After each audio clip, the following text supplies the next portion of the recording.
अकोले विधानसभा मतदारसंघाचे अधिकृत उमेदवार व या पवित्र भूमीचे भावी आमदार आणि माझे मित्र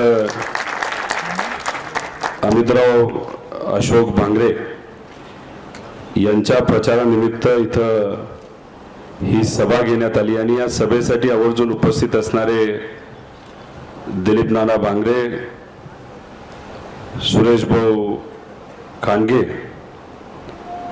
संपत भाऊ नायकवडी, सुरेश भाऊ गडाख, ज्यांनी आता जबरदस्त असं आपल्या सर्वांना मार्गदर्शन केलं, असे अजयजी नवले, कारभारी भाऊ उगले,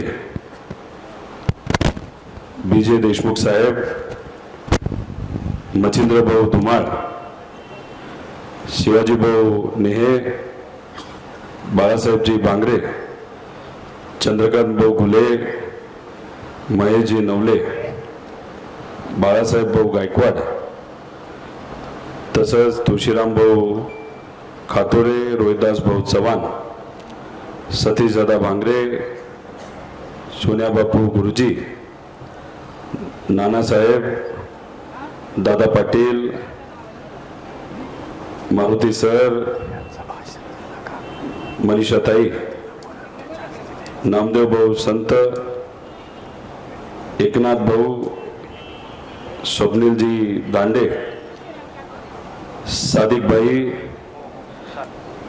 तसंच इथं उपस्थित असणारे राम हरिभाऊ तिकंडे, प्रदीप भाऊ हसे, रामनाथ भाऊ सहाने, प्रमोदजी मंडलिक, गुलाब भाऊ शिवाळे, राजू भाऊ कुमकर, विनोद भाऊ हांडे, आरिफ भाई, नितीन भाऊ, राहुल शेटे, ओम काळे, उपस्थित असणारे सर्व मित्र पक्षाचे पदाधिकारी, कार्यकर्ते, पत्रकार व या सभेसाठी आवर्जून उपस्थित असणारे सर्व निष्ठावंत स्वाभिमानी नागरिक बंधू आणि भगिनींनो, ही भूमी अतिशय पवित्र अशी भूमी आहे. महर्षी अगस्त्य ऋषी यांची पावन भूमी. या भूमीमध्ये आपण सर्वजण भगवान बिरसा मुंडांचा विचार, छत्रपती शिवाजी महाराजांचा विचार, क्रांतीवीर राघोजी भाऊ भांगरे यांचा विचार, क्रांतीवीर राजाभाऊ ठाकर व या सर्व महामानवांचे, विश्वरत्न डॉक्टर बाबासाहेब आंबेडकर असतील, लोकशाही अण्णाभाऊ साठे असतील, महात्मा फुले असतील, पुण्यश्लोक अहिल्यादेवी होळकर असतील, या सर्वांचा पवित्र असा विचार घेऊन स्वाभिमानाने आपण सर्वजण इथं राहत आलेलो आहोत. अमितरावांचा मला फोन आला, सभेसाठी यावं लागतंय. मी त्यांना एवढंच सांगितलं, मित्राने हाक मारली तर दुसऱ्या मित्राने मित्रासाठी यावंच लागतं, म्हणून या ठिकाणी मी आलेलो आहे. खरं तर पार्टीकडनं आम्ही सर्वजण सर्वे घेत असतो. या भागाचा सुद्धा सर्वे आपण काढलेला आहे आणि त्या सर्वेमध्ये मी तुम्हा सर्वांना आजच इथं सांगतो, आमचे मित्र हे विधान भवनामध्ये आमच्या बरोबर असणार म्हणजे असणार. कारण इथली जनता फार हुशार आहे. कोण कशासाठी उभं राहिलंय याचा अंदाज लोकांना आलेला आहे. मगासपासून हरियाणा पॅटर्न आपण सर्वजण ऐकतोय. खरं तर जे काही अपक्ष उभे राहिलेले उमेदवार आहेत त्याच्यामध्ये एक जे महत्त्वपूर्ण व्यक्ती आहेत ते इलेक्शन पूर्वी, फॉर्म भरण्यापूर्वी आदरणीय पवार साहेबांना भेटले होते. त्यांची इच्छा होती पवार साहेबांबरोबर काम करण्याची. पण याच्या आधी जेव्हा आदरणीय पवार साहेब या भूमीमध्ये आले होते तेव्हा तुमच्या सर्वांसमोर प्रत्यक्ष अप्रत्यक्षपणे अमितरावांचं नाव हे पवार साहेबांनी पुढे केलं होतं आणि दिलेला शब्द हा पाळायचा असतो. खरं तर आत काय चर्चा झाली, कुठल्या कुठल्या विषयावर बोललं गेलं हे इथं तर मला सांगता येणार नाही. पण आमच्या सगळ्यांची अपेक्षा होती की वैभव भाऊ हे कुठेतरी अमितरावांना पाठिंबा देतील, पण तसं झालं नाही. त्याला वेगळी वेगळी कारण आहेत. त्यांच्यावर बीजेपीचा एक प्रभाव आणि दबाव आहे. पूर्वी ज्या गोष्टी झाल्या असतील याचा अंदाज आपल्या सर्वांना तिथं आहे. आणि मग भाजपच्या नेत्यांनी सांगितलं तुम्ही निवडणूक जिंकण्यासाठी उभं नाही राहायचं, पण मतं खाण्यासाठी नक्कीच तिथं उभं राहायचं. आणि म्हणून मला असं वाटतं की आज ते फक्त कोणाची तरी मदत करण्यासाठी उभे आहेत. स्वाभिमान काय असतो, जर एखादा विरोधक किरण भाऊ लामटे भाषणामध्ये पिछड साहेबांबद्दल जर अतिशय खालच्या लेवलला जाऊन बोलत असतील तर वैभवरावांना मला एवढंच सांगायचंय, अमितराव हे सुसंस्कृत असा एक उमेदवार आहे. त्यांनी कुठेही खालच्या लेवलला जाऊन पिछड साहेबांवर वक्तव्य केलेलं नाही. आणि वैभवराव, मला विनंती तुम्हाला इथं जाहीर सभेमध्ये करायची आहे, अजून वेळ गेलेला नाही. तुम्ही अप्रत्यक्षपणे किरण भाऊंना लामटेंना तिथं मदत करत आहात. आमच्या अमित भाऊंच्या पाठीमागे तुम्ही उभं राहा. अमितराव तर निवडून येतातच आहेत, पण अमित भाऊंची लीड वाढवण्यासाठी तुम्ही पुढच्या काही दिवसांमध्ये पाठिंबा देणं फार महत्वाचं आहे. या भागामध्ये जर आपण बघितलं तर कष्टकरी आहेत, शेतकरी आहेत. शेतामध्ये सोयाबीन घेतात, कांदा असेल, देवाच्या आशीर्वादाने या भागामध्ये हेडा मोठ्या प्रमाणात घेतला जातो. ऊस आहे. शेतकऱ्यांची इच्छा आणि अपेक्षा एवढीच असते की त्यांना त्यांच्या शेतामध्ये जे पीक आहे आपल्या पोटच्या पोरासारखं त्या पिकाला वाढवतात आणि अपेक्षा असते की 4 पैसे त्याच्यामध्ये जास्त मिळावेत, जेणेकरून आपलं घर कसं तरी त्याच्यात चालेल. सोयाबीन पीक या भागामध्ये जे घेतलं जातं, आजची परिस्थिती काय, किती रेट आहे आता? 3,500च्या आसपास रेट असावा, 4,000च्या आसपास रेट आहे. मोदी साहेब 2014ला जेव्हा महाराष्ट्रामध्ये आले होते तेव्हा आपल्या सगळ्यांना त्यांनी सांगितलं होतं की मी शेतकऱ्यांचं उत्पन्न डबल करतो. 2014 पासून 24 पर्यंत 10 वर्ष झाली. त्यावेळेस सोयाबीनचा भाव होता 7,000 रुपये आणि आता सोयाबीनचा भाव झालेला आहे 4,000 रुपये. उत्पन्न वाढलं का कमी झालं? पण जर खर्चाच्या बाबतीत तुम्ही अभ्यास केला, भाजपचं सरकार या राज्यामध्ये देशामध्ये आल्यापासून आमच्या शेतकऱ्यांचा खर्च हा मात्र दुप्पट नाही तर 3पट तिथं झालेला आहे. मग शेतकरी शेतामध्ये कष्ट घेतो आणि मग कष्ट घेतल्यानंतर त्याच्या हातामध्ये काहीच येणार नसेल तर मग या सरकारचं करायचं काय? तुम्ही जर कांद्याच्या बाबतीतलं बघितलं, जेव्हा असं वाटतं की आता 4 पैसे आपल्याला जास्त मिळतील, रेट वाढायला लागलेत, तेवढाच सरकार असा काहीतरी निर्णय घेतं की रेट लगेच तिथं पडतात आणि मग आपल्या डोळ्यासमोर आपण तिथं कांदा जो उगवलेला असतो त्याच्यातून आता आपल्याला असं वाटत असतं, गणित करायला लागतो की आता एवढे पैसे आपल्या हातामध्ये येतील. कांदा काढल्यानंतर घरापर्यंत येऊस्तर आणि बाजारापर्यंत जाऊस्तर केंद्र सरकार जो कांदा एक्सपोर्ट होत होता तो तिथं त्यांनी थांबवला आणि रोड रेट तिथून डायरेक्ट पार 2-3 रुपयेपर्यंत आला. जे स्वप्न आपण सर्वांनी बघितलेलं होतं एका मिनिटामध्ये ते स्वप्न सरकारने त्यांच्या पायाखाली तुडवलं. एवढीच अपेक्षा असते ना, 4 पैसे जास्त मिळावेत, कष्ट जे काय आम्ही करतो त्याच्यामध्ये सरकारकडनं पाठिंबा मिळावा. तसा आजपर्यंत कुठेही झालेला आपण बघितलेलं नाही. दिवाळीच्या निमित्ताने तुम्ही सर्वांनी बाजार केला असेल, त्याच्यामध्ये सोयाबीनचं तेल विकत घेतलं असेल. किती रुपये सोयाबीनचं तेल? 2200 रुपये. तेलाचे रेट वाढत आहेत आणि सोयाबीनचे कमी होत आहेत. मग मधला मलिदा कोणाकडे गेला ही खऱ्या अर्थाने आज विचारण्याची वेळ तिथं आलेली आहे. त्यामुळे हे जे भाजपचं सरकार आहे ते कधी शेतकऱ्याचा विचार करत नाही, तुमचा आपला विचार करत नाही. त्यांना कशाचं पडले? फक्त लाडकी खुर्चीचं पडलेलं आहे, बाकी काही अजिबात पडलेलं नाही.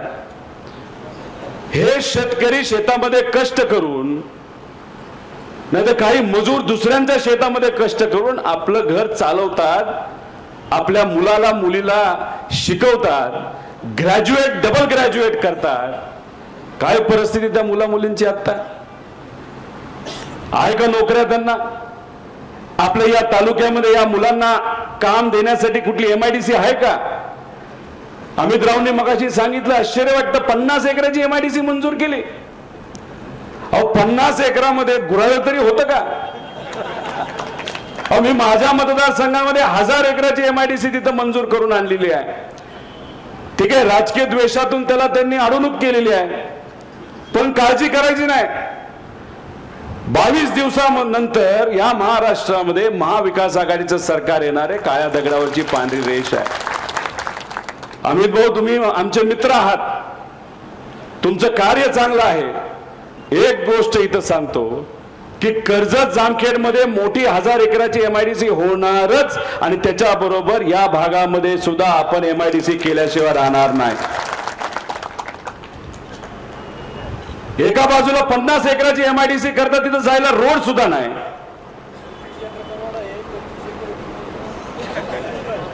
पंचवीस एकर खड्डा नाही तो ओढा असं म्हणतात, नाही 25 एकर फक्त जागा आहे.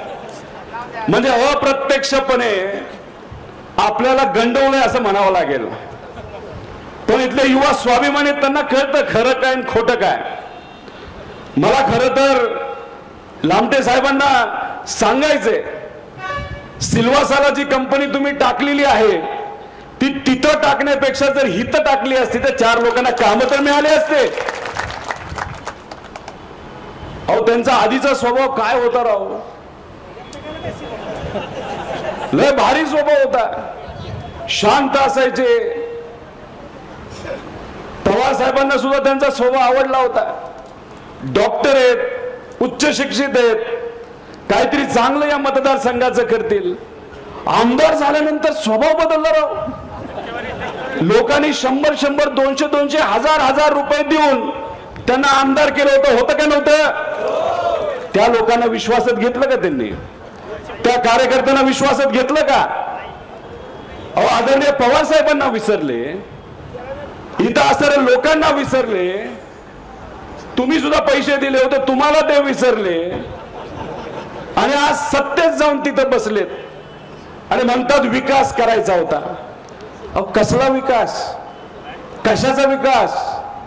सोयाबीन उत्पादक शेतकऱ्यांचे प्रश्न तुम्ही सोडले नाही, कांदा उत्पादक शेतकऱ्याचे प्रश्न तुम्ही सोडले नाही. आमच्या युवांसाठी अतिशय महत्वाचा असलेला जो पेसा कायदा आहे त्याच्याबद्दलचे प्रश्न तुम्ही सोडले नाहीत. अहो जेव्हा तिथं आंदोलन चालू होतं ना पेसा कायदा, कॉम्रेड आणि अनेक असे पक्ष, आपल्या विचाराचे लोक तिथं लढत होते. हे माशे मात्र गावागावामध्ये जाऊन लोकांबरोबर प्रचार करत होते. जेव्हा खऱ्या अर्थाने समाजाला तुमची जरूरत होती, कारण तुम्ही सत्तेत आहात, तेव्हा तुम्ही प्रचार करत होता नाही. समाजाला तिथं तुम्ही वाऱ्यावर सोडून गेला आणि ह्याच्यावरनं त्यांचा विचार आपल्याला कळतो. लोकांकडनं प्रेशर आलं आणि मग मधून तिथं प्रचार सोडून त्यांना तिथं जावं लागलं. आणि तिथं जाऊन काय म्हणले? विषय सुटला आणि लगेच निर्णय काय? तर कॉन्ट्रॅक्टवर. आता तुम्ही विचार करा की एखादा शिक्षक आपल्या आदिवासी समाजाचा मुलगा तिथे झालेला आहे, आता तहसील तिथं तलाठी म्हणून त्याला काम करायचंय. आता त्याला निर्णय घ्यायचा, इकडे जाऊ का इकडे जाऊ, आणि इकडे कॉन्ट्रॅक्टवर तुम्ही निर्णय घेता.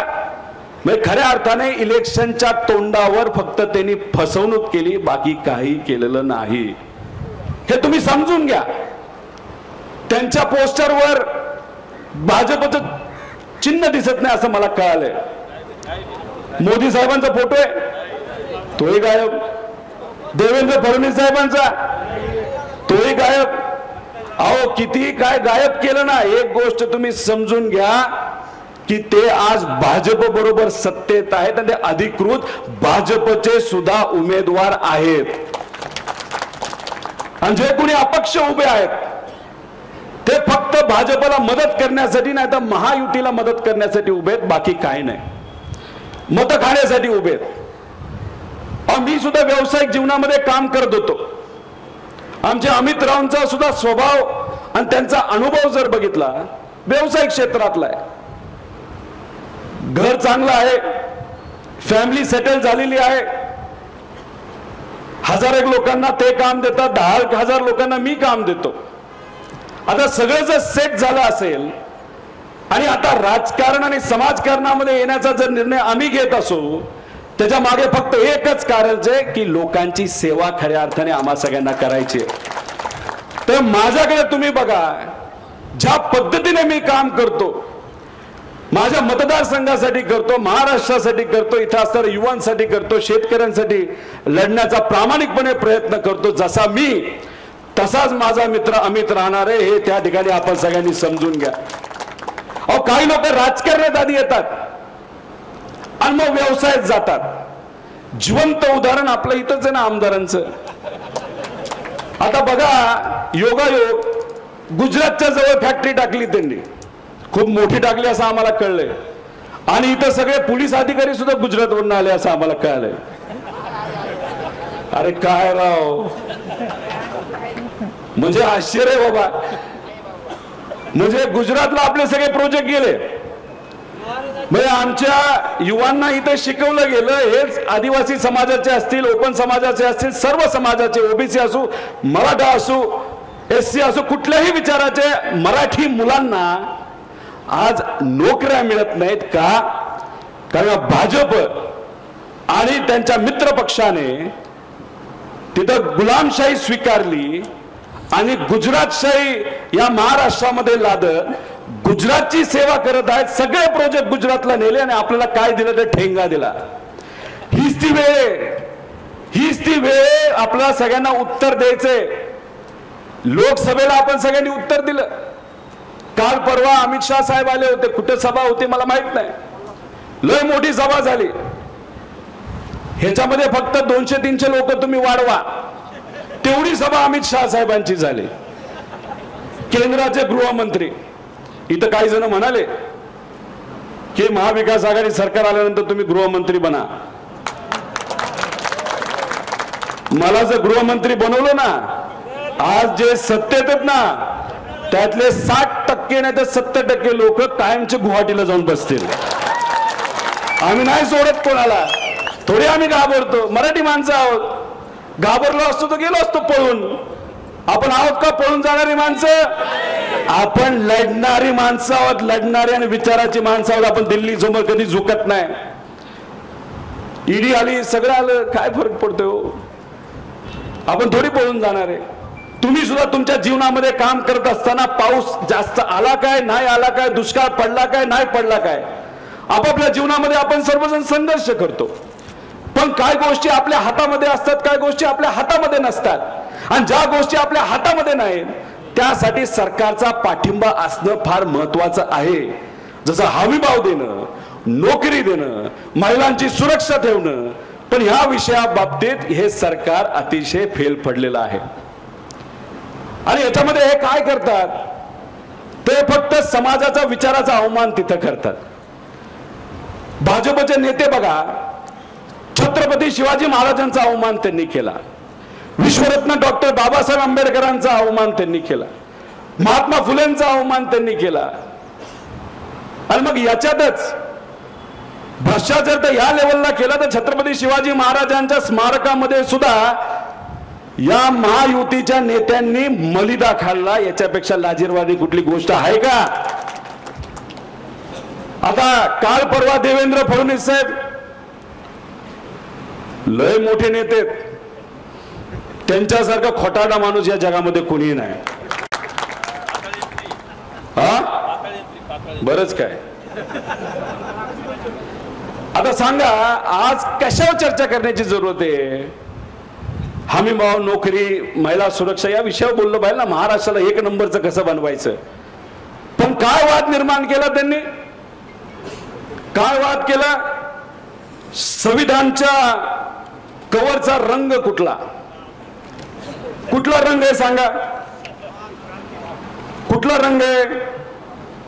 लाल रंग आहे ना. लाल रंग पवित्र आहे का नाही? आहे. आमच्या आया बहिणींच्या कपाळावर जो काही कुंकू असतं ते सुद्धा लाल रंगाचं आहे का नाही?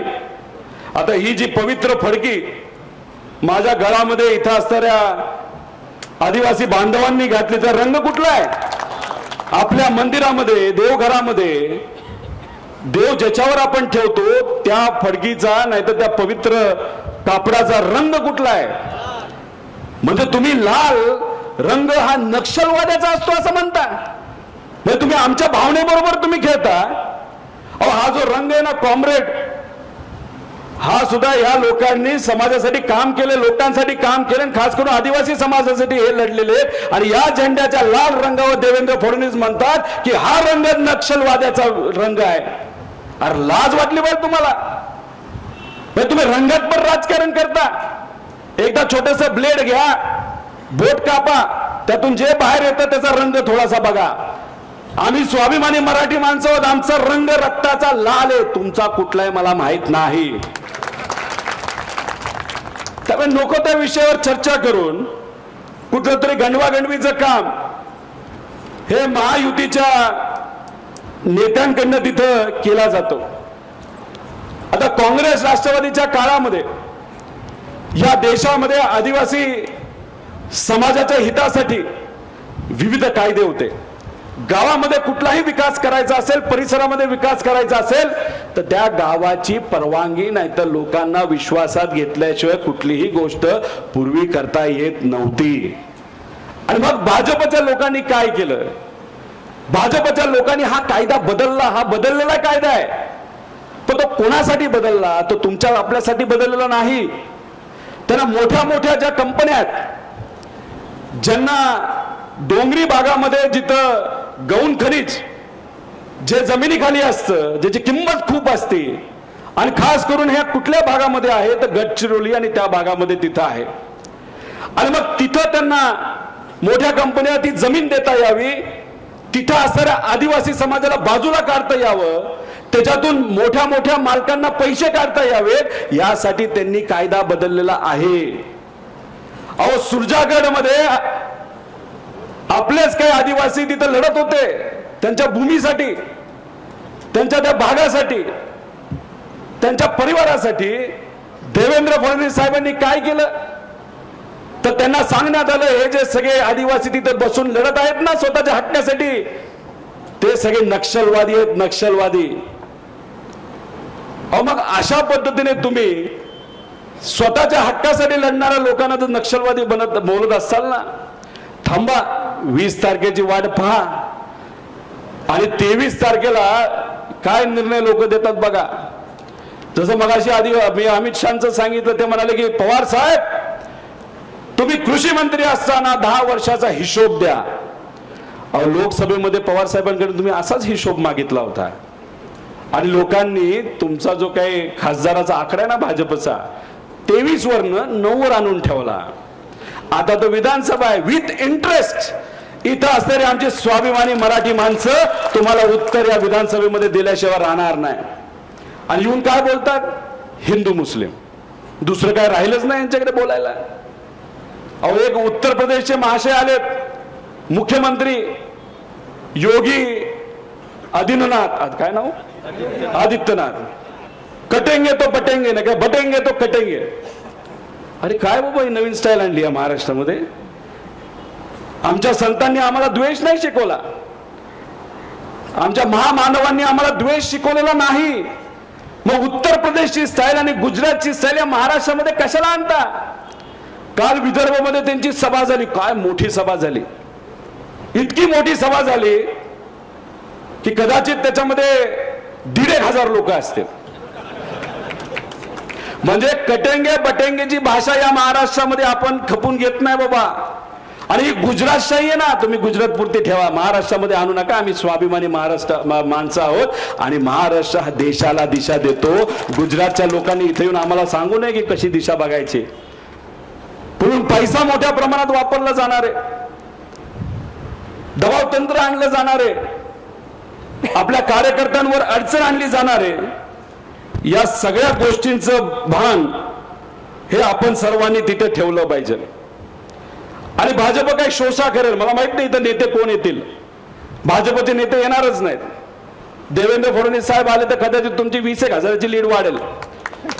मला तो विनंती करायची भाजपला की इथं मोदी साहेबांची सभा लावा, म्हणजे तुम्ही कम से कम 1 लाखाली तिथं निवडून याल. म्हणजे 10 सभा मोदी साहेबांच्या आणि अमित शाह साहेबांच्या काही 15 सभा लावलेल्या आहेत. मी असा कार्यकर्ता असेल जो त्यांच्या विरोधात विनंती करतोय की मोदी साहेबांच्या 20 सभा करा या महाराष्ट्रामध्ये आणि अमित शाह साहेबांच्या 30 सभा करा. म्हणजे आमची जी अपेक्षा आहे की महाविकास आघाडीचे 180 आमदार निवडून येतील. हे 2 महाशय बाहेरून इथं आल्यानंतर 100% 200च्या पुढे आपला आकडा जाईल असं मला वाटतं. अहो दिखावा करता तो. म्हणजे तुम्ही बघा, जाहिराती इलेक्शनच्या आधी जाहिरातीवर किती खर्च केला असेल यांनी? 500 कोटी रुपये. म्हणजे जाऊ द्या सरकार आहे, जाऊ द्या. तुम्ही मला जाऊ द्या कसला शब्द काढलाय? ज म्हणजे जाहिराती, उ म्हणजे उधारी. 60,000 कोटीची उधारी केली या महाराष्ट्रावर. अहो हे जे रस्ते आहेत ना, डांबर बिंबर टाकून ठेवलं असेल, हे जे कॉन्ट्रॅक्टर आहे टेन्शन मध्ये गेलेत, ते म्हणतात पैसे मिळतील का नाही मिळत. 60-70 हजार कोटीची उधारी आहे. आणि द्या म्हणजे काय दलाली? इस्त्री. आता त्यांची इस्त्री करायची 20 तारखेला. म्हणजे दलाली तर इतकी खाल्ली, 60,000 कोटीची दलाली खाल्ली. ॲम्ब्युलन्स मध्ये 6,000 कोटी रुपये खाल्ले. ॲम्ब्युलन्स कोणासाठी असते? आदिवासी भागामध्ये जे लोक राहतात, नाहीतर ग्रामीण भागामध्ये राहतात, गरीब असतात, त्यांना जाता येता येत नाही, अशासाठी ॲम्ब्युलन्स असते. आणि यांच्या सरकारमध्ये असणारा एक खेकडा मंत्री, काय नाव त्यांचं? तानाजी सावंत. 6,000 कोटी रुपये खाल्ले फक्त ॲम्ब्युलन्सच्या कॉन्ट्रॅक्ट मध्ये. असे 60,000 रुपये खाल्लेत. आणि या इलेक्शन मध्ये महायुतीचे सर्व नेते 6,000 कोटी रुपये खर्च करणार फक्त इलेक्शनवर. तर मी आपल्या सर्वांना प्रश्न करतो की आपल्या मताची आणि आपल्या स्वाभिमानाची किंमत काय? किंमत करू शकतो का आपण? पुढून 500 रुपये दिले जातील, 1000 रुपये दिले जातील. आता हे 500 रुपये किती वर्षासाठी सांगा?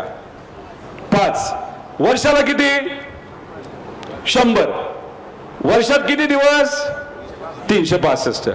100ला जर 365 भागाकार केला तर किती रुपये येतात? 30 पैसे. तुमचं जरा गणित चुकलंय जरा. भाजपच्या जाहिरात जास्त बघू नका, असंच होतं.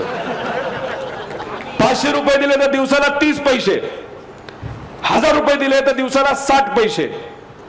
आपला स्वाभिमान आणि आपलं मत एवढं स्वस्त झालं की त्यांचा जो अहंकार आहे ना, की पैसे देऊन आम्ही कोणालाही विकत घेऊ. मी इथं असणाऱ्या स्वाभिमानी जनतेला विचारतो की पैसे दिल्यानंतर आपला स्वाभिमान आपण विकणार आहोत का? आणि मग आपल्याला या अमित रावांच्या पाठीमागे भक्कमपणे तिथे उभं राहायचंय. ते कसं राहू शकतात? तर आपण आपापल्या गावामध्ये जे कुठले गटतट आहेत ते विसरून जावा, एकत्रित या, सगळ्या समाजाला विश्वासात घ्या आणि या कार्यकर्त्याच्या पाठीमागे आपल्या सगळ्यांना भक्कमपणे उभा राहायचं आहे. मी त्यांच्या बरोबर आहे. या भागामध्ये जो पाण्याचा प्रश्न अपुरा राहिलेला आहे, माझ्या मतदारसंघामध्ये सुद्धा मला पाणी घेऊन जायचंय. तोच विषय, जे बाहेरून आपल्याला पाणी वळून आणायचं आहे. मी आपल्या सर्वांना या ठिकाणी एकच गोष्ट सांगतो. माझ्या मतदारसंघासाठी एक सर्वे आम्ही केलेला आहे आणि त्याच्यामध्ये एक अतिरिक्त पाणी सुद्धा आहे. त्यामुळे ते अतिरिक्त पाणी हा भाग असेल आणि अजून दुसरे कुठले तालुका असतील तिथं असणाऱ्या शेतकऱ्यांना पाणी कमी पडत असेल तर त्या योजनेतून 100% या भागामध्ये आपल्याला पाणी आणता येईल असं या ठिकाणी आपल्याला मी नमूद करतो. त्यामुळे ही लढाई विचाराची लढाई आहे. अशोक भाऊंचं स्वप्न अर्धवट राहिलेलं आहे, ते आपल्याला पूर्ण करायचंय. अशात जेव्हा अमित राव आणि त्यांच्या आई पवार साहेबांना भेटायला आल्या होत्या, मी तिथं होतो. अमित रावांच्या आईंनी सांगितलं अशोक भाऊंचं आम्हाला स्वप्न पुरं करायचं आणि या भागामध्ये खऱ्या अर्थाने आम्हाला विकास करायचा आहे. साहेब, अमित रावांच्या पाठीमागे तुमचा हात राहू दे. मी त्यांच्या बरोबर आहे. मी त्यांची आई सांगते. आणि पवार साहेबांना त्यांनी विनंती केली की पवार साहेब, तुमचाच तो मुलासारखा आहे, त्याला नातवासारखा आहे, तुम्ही त्यांच्या पाठीमागे भक्कमपणे उभा राहा. आणि त्या आईच्या डोळ्यामध्ये जेव्हा पाणी बघितलं आणि पवार साहेबांचे सुद्धा डोळे हे ओले झाले होते. म्हणून मी सांगतो, ही एक भावनिक लढाई आहे. पुढे लय अहंकार आहे राव. पहिल्या वेळेस त्यांचा स्वभाव वेगळा होता, आता फारच वेगळा झालेला आहे. आणि मग हा जो अहंकार आहे तो कशामुळे येतो? तो पैशामुळे येतो. आणि पैशामुळे जो अहंकार येतो, त्यांना असं वाटतं की पैशाचा उत्मात करून काही आपल्याला करता येतं. आणि हा जो उत्मात करण्याचा त्यांचा जो विचार आहे ना, तो लोकशाहीच्या माध्यमातून या विधानसभेला आपल्याला आपली ताकद ही 100% त्या ठिकाणी दाखवावी लागेल, अशी विनंती इथं आपल्या सर्वांना तिथं करतो. बरेच विषय, बऱ्याच गोष्टी आहेत. त्याच्यामध्ये पर्यटन तालुका करायचा आहे. मी म्हणलं अमितराव, पर्यटन तालुका म्हणजे काय असतं जरा मला समजून सांगा. त्यांनी सांगितलं, या भागामध्ये सौंदर्य आहे. इथे असणारे आमचे सर्व आदिवासी बांधव, सर्व इतर समाजाचे बांधव फार कष्टकरी आहेत. जर मुंबई पुण्याचे लोक इथं येऊ शकले, इथं राहू शकले, पर्यटन जर वाढलं, तर इथं असणाऱ्या लोकांना हक्काचा व्यवसाय तिथं होऊ शकतो. इथले लोक जमिनी विकणार नाहीत. आम्ही जमिनी कोणालाही विकून देणार नाही. पण बाहेरची लोक जेव्हा इथं येतील, इथं जेव्हा लोकांना कुठे टेंट मुलांना बांधून दिले जातील, युवांना टेंट बांधून दिले जातील, बोटिंग वाढेल, बोटिंग जे काही बोट असतं ते चालवणारे लोक वाढतील, छोटे मोठे दुकानं वाढतील, रेस्टॉरंट वाढतील, चहाच्या टपऱ्या वाढतील. आणि जसं जसं जसं इथं लोक मोठ्या प्रमाणात येतील, तसं तसं इथं असणारी जमिनीच्या किमती तुमच्या सगळ्यांच्या शेतकऱ्याच्या इथं वाढणार आहेत. त्याचा हक्क हा तुमचा आहे. त्यामुळे या परिसराचा विकास झाल्याशिवाय राहणार नाही. माझी मुलं, माझे वडील दरवर्षी इथं काजवा महोत्सवाला येतात. सुंदर आहे भाग, जगाला दिसू दे ना हा भाग किती सुंदर आहे. पण जेव्हा लोक इथे येतील तेव्हा पर्यटन विकास जो आपण म्हणतोय, तो विकास झाल्याशिवाय इथं असणाऱ्या मुलांना रोजगार मिळणार नाही. MIDC आपण आणूच. जे इंजिनियर आहेत, जे कोणी कंपनीमध्ये काम करू शकतील ते MIDC मध्ये काम करतील. ज्यांना आपापल्या घरी राहून आपापल्या शेतामध्ये ॲग्रो टुरिझम नाही तर जे काय करायचं ते आपापल्या घरामध्ये शेतामध्ये काम करून तिथं धंदा करतील, बिझनेस करतील. आणि मग इतरही लोकांना नक्कीच त्याचा तिथं फायदा होणार आहे. दूध मोठ्या प्रमाणात इथं आहे आणि हे सरकार आपली चेष्टा करते. मग दूध प्रोसेसिंग युनिट आपल्याला इथं करता येईल.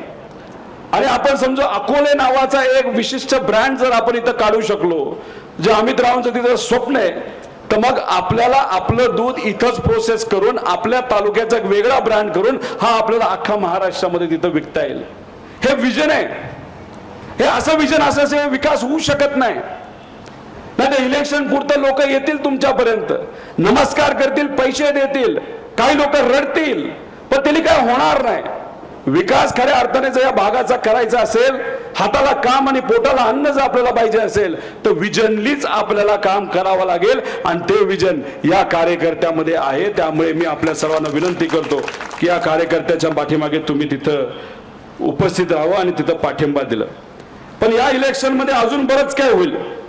माझ्या मतदारसंघामध्ये माझ्या विरोधात गुंड प्रचार करतायत. ज्यांना पोलिसांनी वेगवेगळ्या कारवाई केली असे लोक माझ्या विरोधात प्रचार करतात. मला माहित नाही इथं काय परिस्थिती आहे.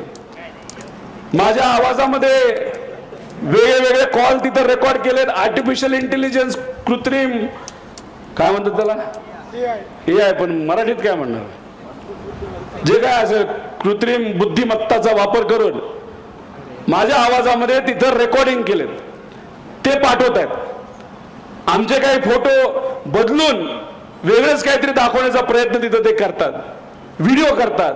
हे बरंच काय नवीन नवीन गोष्टी आता इथं प्रयोग केला. पैसाच आहे ना त्यांच्याकडे, खूप अफाट पैसा आहे, कशावरही वापरू शकतील.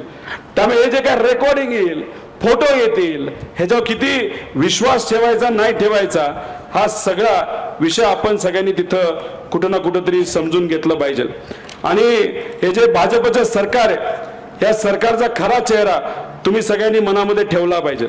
हे फक्त काय करतात तर पुढाकार घेतात, नवीन नवीन गोष्टी तिथं सांगतात. आता आपल्या ज्या राष्ट्रपती आहेत द्रौपदी मुर्मू मॅडम, आता खऱ्या अर्थाने पार्लमेंटमध्ये सगळ्यात महत्वाचा अधिकार कोणाचा असतो? राष्ट्रपतींचा.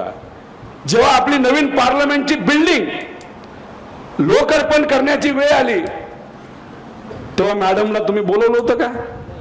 साधं इन्व्हिटेशन नाही दिलं. ज्या बिल्डिंगवर ज्या त्या वास्तूवर ज्यांचा अधिकार आहे अशा व्यक्तीला तिथं बोलवलं नाही. मग तुम्ही फक्त चेहरा म्हणून त्यांना ठेवलंय का?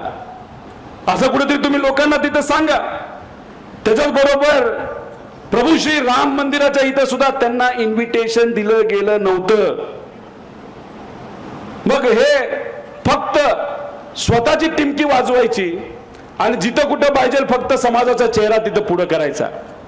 मला सांगा, आदिवासी समाजासाठी या भाजपचे सरकारने काय केले? आतापर्यंत काय केले सांगा? सगळे कायदे आपल्या विरोधात बदललेले आहेत. आदरणीय पवार साहेबांनी त्या काळामध्ये पुढाकार घेतला आणि आदिवासी समाजासाठी एक वेगळं बजेट तिथं काढलं गेलं. म्हणून आता हा जो विकास आपल्याला अख्ख्या मतदारसंघामध्ये दिसतोय ना, तो विकास खऱ्या अर्थाने कोणामुळे असेल तर फक्त आणि फक्त आदरणीय पवार साहेबांमुळे आहे.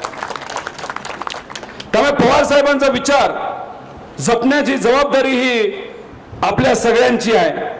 त्याच्यात NRC कायदा आदिवासी समाजाला खूप मोठी अडचण त्याच्यामुळे होणार आहे. दाखलेच मिळणार नाहीत आपल्याला आणि दाखलेच मिळणार नाही तर बेघर होण्याची वेळ सुद्धा त्या भाजपमुळे तिथं होऊ शकते. अहो, आदिवासी म्हणजे काय? आधीपासून जे वास करत आहेत, आधीपासून जे राहत आलेले त्याला आदिवासी म्हणतात, बरोबर का नाही? पण हे काय करतात? त्यांना वनवासी म्हणतात. का शब्द काढलाय वनवासी? का चेष्टा करतात तुम्ही आदिवासी समाजाची? कारण आदिवासी हा शब्द म्हणजे आधीपासून म्हणजे तिथं त्या जमिनीवर हक्क कोणाचा असेल तर तो आदिवासी समाजाचा आहे. वनवासी हा शब्द ते सातत्याने का बोलतात मोदी साहेब? त्याचं मुख्य कारण आहे की हळूहळू जिथं कुठं आदिवासी समाजाच्या जमिनी आहेत त्या जमिनीवरनं हे जे वनवासी नाहीतर जे बाहेरून आलेले लोक आहेत त्यांना हटवायचं, त्या जमिनीवर ताबा घ्यायचा आणि त्या जमिनीच्या आत ज्या काही गोष्टी आहेत त्याच्यातून फक्त पैसे मित्र परिवाराला नाही तर मोठ्या मोठ्या कंपनीला तिथं कमवून द्यायचं. आणि या अनुषंगाने ह्या सगळ्या गोष्टी तुम्ही तिथं समजून घेतल्या पाहिजे. त्यामुळे हे इलेक्शन अतिशय महत्वाचं इलेक्शन आहे, विचाराची लढाई आहे.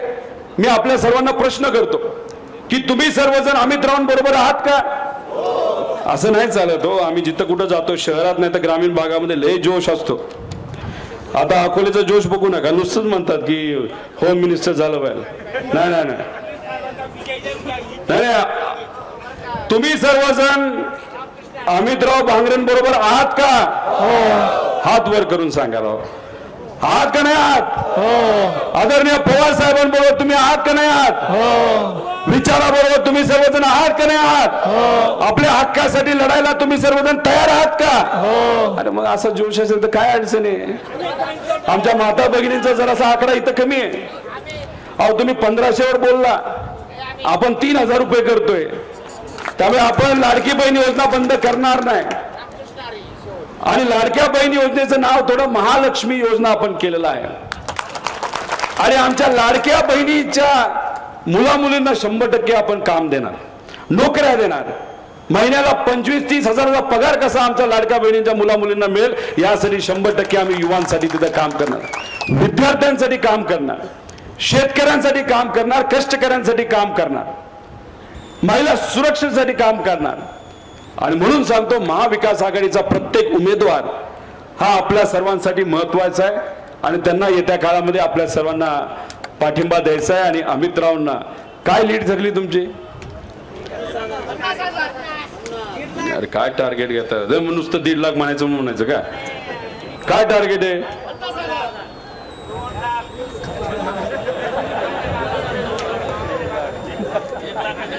किती लीड? आजोबा किती लीड?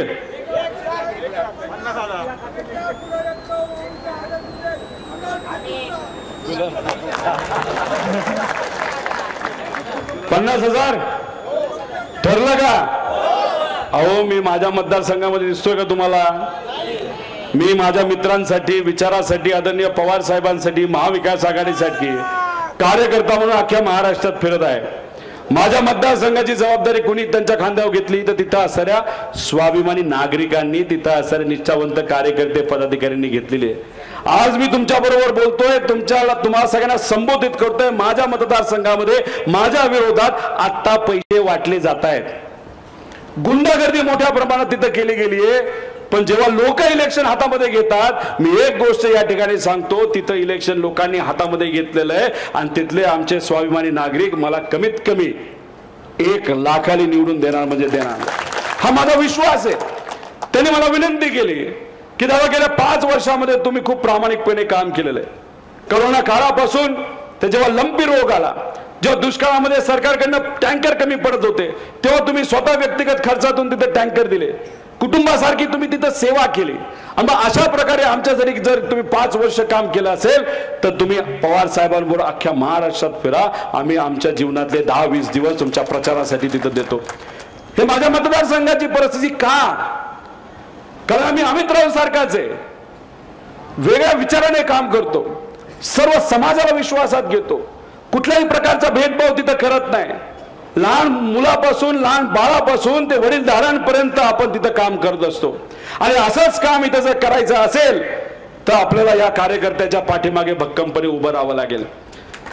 आणि हे जे तुम्ही शब्द दिलाय 50,000 लीडचा, तो शब्द आपल्याला पाळायचा आहे.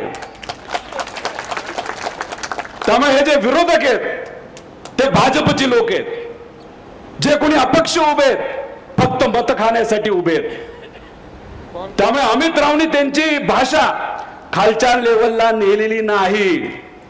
आणि जे लांब ते भाऊ आहेत, डॉक्टर आहेत, ते आज पिछड साहेबांबद्दल आणि आपल्या सर्वांबद्दल आणि अमित रावांबद्दल सुद्धा आणि अमित रावांच्या वडिलांबद्दल सुद्धा खालच्या लेवलला जाऊन ते बोलत आहेत. आईंवर सुद्धा बोलले. अरे कसला माज, हा माज आणि हा घमंड येत्या 20 तारखेला उतरवायचा का नाही उतरवायचा? 100% ती वेळ तिथं आलेली आहे. त्यामुळे तुम्ही खूप मताधिक्याने तिथं लढा, मनापासून लढा. पण किती दिवस आपल्याला काम करायचंय? फक्त 10 दिवस, 10-12 दिवस. आणि यांना किती? 5 वर्ष काम करायचंय. काय म्हणतं? भंगार, भिकार भंगार.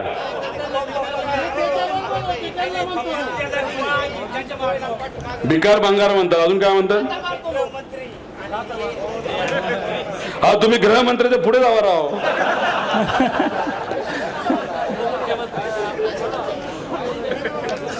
हा, म्हणजे डॉक्टर आहेत. डॉक्टर असल्यामुळे इथं काय करायला पाहिजे होतं? अहो, इथं साप सर्प द्वंशाली किती सामान्य लोक तिथं दगावली. काय केलं या डॉक्टरली? काय केलं मला तर कळत नाही. तर मी जेव्हा फोन करतो ना, पूर्वी करत होतो, आता करत नाही, तेव्हा out of reach, out of reach, out of reach. मला तर कधी कधी असं वाटायला लागलं मुद्दा म्हणून आउट ऑफ रीच जातात का काय, काय माहिती. अहो, मी माझ्या मतदारसंघामध्ये 38 मोबाईलचे टावर तिथे उभे केले. 38. 5 वर्ष सत्ता नसताना सुद्धा पाठपुरावा तिथे केलेला आहे. आज तुमची सत्ता आहे आणि अजून सुद्धा तुम्ही आउट ऑफ रीच. कदाचित मुद्दा म्हणून असेल, लोकांना सांगत नाही नाही मी तिथं होतो ना म्हणून माझा फोन लागत नव्हता. सांगा ना, काम करायचं नव्हतं लोकांचं. आतापर्यंत तुम्ही औषधं भरायला पाहिजे होती हॉस्पिटलमध्ये. कदाचित त्यांनी उपजिल्हा रुग्णालय मंजूर केलं असं म्हणतात, कागदावरच असेल. कागदावर आहे का उभं झालं? अहो बघा, ते आणि मी एकत्र होतो का नाही? होतो का नाही? सत्तेत होतो.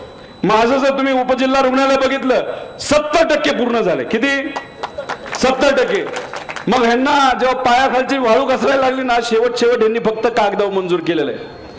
अमितराव त्याच्यामध्ये सुद्धा गडबड झालेली आहे. त्यात थोडेसे डिझाईन आपल्याला चेंज करायचं. बरंच काय आपलं सरकार येत आहे, त्याच्यामध्ये आपण सगळी डिझाईन चेंज करू, औषध देऊ, बरंच काय करू, डायलिसिस पासून सगळं करू आपण. पण त्यासाठी सरकार तर येतच आहे, पण इथला आमदार आपल्या विचाराचं बाहेर ना. युवांना मला विचारायचंय, काय रे काय ठरलंय आपलं? अजून जोरात, अजून जोरात. अमित दादा तुम आगे बढ़ो, अमित दादा तुम आगे बढ़ो, हम तुम्हारे साथ है. आपलं सरकार आल्यानंतर आपण सगळं आहे. हा,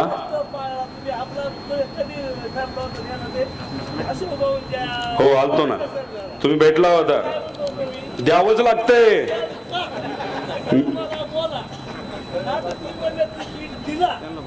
मग आता अहो हे काय म्हणतायत, जेव्हा अशोक भाऊंचे पुण्यस्मरण होतं तेव्हा मी आलो होतो, तेव्हा आमचे माझे मित्र, आमचे मार्गदर्शक आम्हाला भेटले आणि त्यांनी आम्हाला सांगितलं काय झालं तरी अमित रावांना द्यावं लागतं आणि दिल्यानंतरच माझ्याशी बोला. आभार व्यक्त करतो की तुम्ही स्टेजच्या पुढे बसला, मी तुमच्याशी बोलता येते. आता मी माझा शब्द दिलायला पाळला, पवार साहेबांनी पाळला. आता आपण काय करायचे, आपण काय करायचे, बूथवर लक्ष द्या, गावात लक्ष द्या. प्रत्येक व्यक्ती कुठे कसा आहे, कुठून येणार आहे, कसा येणार आहे, ह्या सगळ्या गोष्टी तिथं बघा आणि आपल्याला बहुमताने तिथं निवडून द्यायचं. कुठला विषय राहिला का? हा जुनी पेन्शन आहे ना, अख्ख्या महाराष्ट्राचा विषय, तुमचा नाही हो. अहो कर्जमाफी 3 लाखापर्यंत आपलं महाविकास आघाडी सरकार येणार आहे आणि ते करणार आहे. माता भगिनींना सुद्धा मी 3000 रुपये सांगितलं, युवांचं सांगितलं, विद्यार्थ्यांचं सांगितलं, अजून काय सांगायचं. आणि पवार साहेब आहेत आपल्या बरोबर, आहेत का नाही? सगळ्यात पहिली कर्जमाफी इथं या देशामध्ये कुणी दिली? मग पवार साहेबांनी ती कर्जमाफी दिली असेल आणि साहेबांनी तो शब्द दिला असेल तर 23 तारखेची फक्त वाट बघायची, 26 तारखेनंतर खातं बघा, तुमचं खातं 3 लाखाली तिथं माफ झालेलं असेल. पुढचे याच्यावर शब्द देतात का? अहो टक्केवारी असल्यामुळे तर सिल्वासाला कंपनी लावली. अहो एमपीएससी साठी मी लढलोय की राव, रस्त्यावर झोपले राव एमपीएससी साठी. किती वाढू? अमितराव विधान भवनामध्ये तुम्ही जेव्हा येणारे आमदार म्हणून यांचं नोटिंग करून घ्या. तिथं आल्यानंतर आपलं सरकार आल्यानंतर यांचं जे म्हणणं आहे अख्ख्या महाराष्ट्रातल्या युवांसाठी तिथं 100% करू. अहो तलाठी भरतीमध्ये 35 लाख रुपये खाल्ले एका तलाठीमध्ये. आणि इथं असणारे पालकमंत्र्यांनी काय सांगितलं, रोहित पवार लय बोलतोय, त्याच्यावर कारवाई करतो. कुठली कारवाई राहिली आता? ईडीली केली, इन्कम टॅक्सली केली, बरंच काय केलं. जेलमध्ये टाकायचंच फक्त राहिलं होतं, पण त्यांना कळालं हे जेलमध्ये गेलं तरी बोलणार आहे, त्यामुळे म्हणलं नकोच टाकायला, तर अवघड होईल.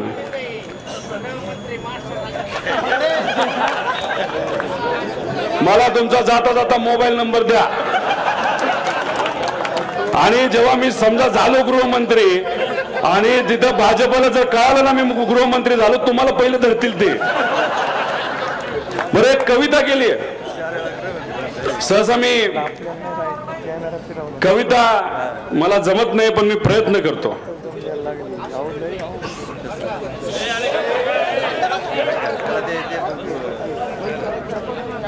मी शेवट अकोलेकरांना या ठिकाणी विनंती करतो आणि माझी कविता इथं करून दाखवतो. आवडते का नाही थोडंसं सांगा, नंतर टाळ्या वाजवा. मात्र चांगली कविता झाली तरी टाळ्या वाजवा आणि पहिल्यांदाच मी प्रयत्न करतोय, चुकली तरी टाळ्या वाजवा.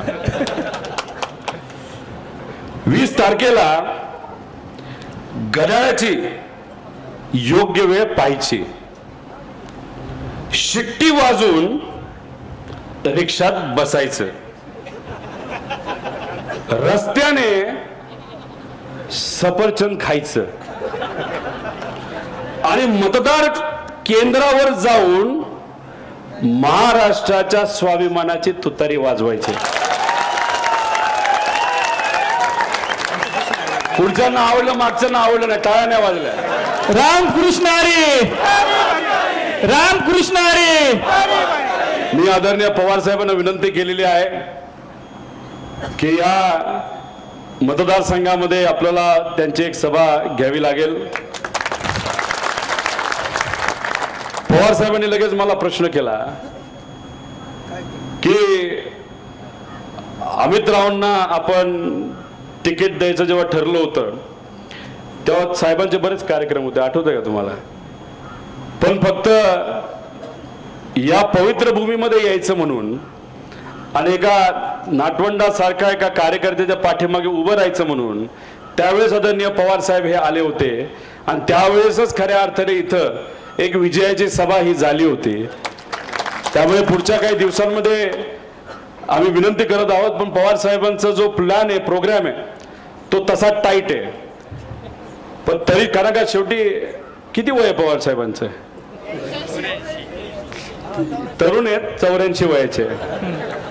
हो आम्हाला लाजण्यासारखं काम करतात राव. म्हणजे 4 सभा दिवसाला घेतात. या वयामध्ये किती तास झोपतायत? फक्त 4 तास झोपतायत. हो करू, आम्ही बोलतोय त्यांच्याशी, पण समजा तुमच्यावर जर विश्वास टाकून ती सभा जर होऊ शकली नाही तर तुम्हाला जबाबदारी घ्यावी लागते. तरी मी पवार साहेबांना विनंती केलेली आहे, अमितरावांनी सुद्धा केलेली आहे. पण पवार साहेबांनी सांगितलेलं माझ्याकडे जे सर्वे आलेले आहेत, मी जे काय माझ्या ओळखीच्या लोकांशी बोललेलो आहे, वातावरण तर लय भारी आहे. अमितराव येणारच आहेत. जिथं थोडीशी अडचण आहे 5-10 हजार तिथं जाऊन जरा ते आम्ही आमदार निवडून आणू असं पवार साहेब तिथं म्हणतायत. पण तरी सुद्धा पवार साहेबांना म्हणतो की आता इथल्या लोकांनी 50,000ची लीड डोक्यात ठेवलेली आहे, ती 75,000ला घेऊन जाण्यासाठी तुम्हाला एक सभा करावी लागेल. त्यामुळे अशी विनंती आम्ही केलेली आहे. त्यामुळे मी काही घोषणा देतो. घोषणा पुरतं नाही ना, गावागावात जायचं आपल्याला. हा येस नाद नाही करायचा. रामकृष्ण हरी. वाजवा तुतारी. रामकृष्ण हरी. वाजवा तुतारी. पवार साहब आप आगे बढ़ो, हम तुम्हारे साथ है. काँग्रेस पक्षाचा, उद्धव ठाकरे साहेबांच्या शिवसेनेचा विजय असो. कम्युनिस्ट पक्षाचा विजय असो. आपल्या पक्षाचा विजय असो. आणि आपल्या अमितरावांचा विजय असो. साई दृष्टी नेत्रसेवा चष्माघर अकोले शहरातील सर्व अत्याधुनिक सुविधा उपलब्ध असलेले एकमेव अद्ययावत शोरूम म्हणजेच साई दृष्टी नेत्रसेवा चष्माघर. आमच्याकडे Titan, Fastrack, Puma, Oakley, Velocity, CK, Rayban, ID, Vogue, Police, Stepper, Scott, Carrera, Tommy Hilfiger, Killer, Crizal, Zeiss, Prime, bronzer, Yash, Bausch and Lomb, Johnson and Johnson, Alcon आदी कंपन्यांच्या फ्रेम्स, सनग्लासेस, लेन्सेस व contact lenses योग्य दरात उपलब्ध. तसेच Titan company लेन्सेसचे एकमेव अधिकृत विक्रेते. आता अकोल्यात प्रथमच ऑटो मशीनद्वारे चष्म्याची रोबोटिक फिटिंग. प्रोग्रेसिव्ह चष्म्यासाठी डोळ्यांचे व चष्म्याचे अचूक मोजमाप करण्यासाठी जाईस कंपनीचे सॉफ्टवेअर असलेला ऍपल कंपनीचा टॅब. तज्ञ ऑप्टोमेट्रिस्ट कडून कॉम्प्युटरद्वारे डोळ्यांची मोफत तपासणी, डोळ्यांची मायक्रोस्कोपिक तपासणी, काच बिंदूचे अचूक निदान करण्यासाठी डिजिटल टोनोपेनद्वारे डोळ्यांचे इंट्राऑक्युलर प्रेशर मोजणे, पॅकीमीटरद्वारे बुबुळाची जाडी मोजणे, कॉन्टॅक्ट लेन्सेसच्या अचूकतेसाठी कॅरेटोमीटरद्वारे बुबुळाचं मोजमाप करणे आदी अत्याधुनिक सुविधा उपलब्ध असलेले अकोले शहरातील एकमेव चष्माघर. आपल्या अनमोल डोळ्यांच्या समस्येसाठी बिर्ला आय हॉस्पिटल नाशिक यांच्या माध्यमातून तज्ञ डॉक्टर दर गुरुवारी सकाळी 10:30 ते 3:30 पर्यंत साई दृष्टी नेत्रसेवा चष्माघर इथे उपलब्ध राहतील. आमचा पत्ता साई दृष्टी नेत्रसेवा चष्माघर, अकोले बस स्थानकाच्या मागील बाजूस, जय महाराष्ट्र हॉटेलच्या पाठीमागे, अकोले, तालुका अकोले, जिल्हा अहमदनगर. संपर्क 91 36 52 93 93.